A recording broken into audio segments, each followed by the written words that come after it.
শুনেছি এই দেশের প্রেসিডেন্টের নাম নাকি উমর, শুনেছি তার নাকি অনেক বড় মন। তোমার মতো মানুষ থাকতে উমর প্রেসিডেন্ট হইল কেমনে বুঝলাম না। তোমার কি মদিনার মানুষ চিনল না? তোমার মতো মানুষ থাকতে উমর আবার খলিফা হয় কেমনে? সকালবেলা ঢুকলাম, কই তোমার উমর?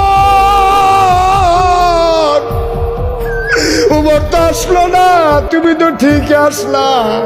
উমরের খলিফা হওয়ার কোনো উপযুক্ততা নাই, উমরের মন বড় শক্ত।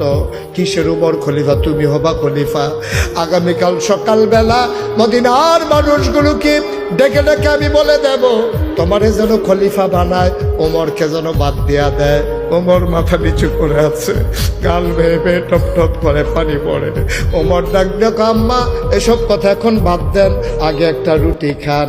আগামীকাল সকালবেলায় মসজিদে নববীর সামনে আসবে, ওমরের সাথে আমার বড় খাতির গো আম্মা, উমরের সাথে আমার বড় খাতির। আমি উমরকে যা বলি উমর তাই করে।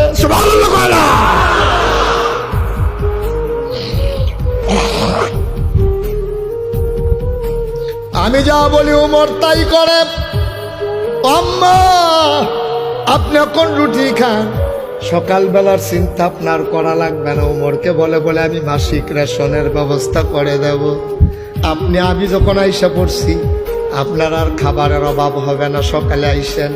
মহিলারা উমরকে অনেক গালাগালি করলো, কিচ্ছুই বললেন না। তিনি আস্তে করে বের হয়ে গেলেন।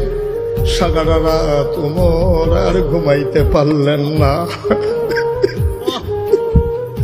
কি দেখলাম রে, কি দেখলাম!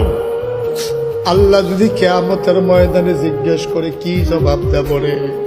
উমর আর ঘুমাইতে পারলেন না, তাহাজ্জুদ পড়লেন। ফজরের আজান হয়ে গেল, জামাতে শরীক হলেন।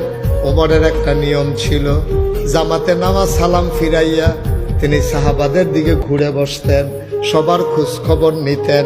ওমর বলতেছেন, কারো কোনো সমস্যা আছে নাকি? লোকজন বলে আমাদের সমস্যা নাই, আপনার কি সমস্যা বলেন? আমার কি সমস্যা? কয় চোখগুলা লাল লাল কেন?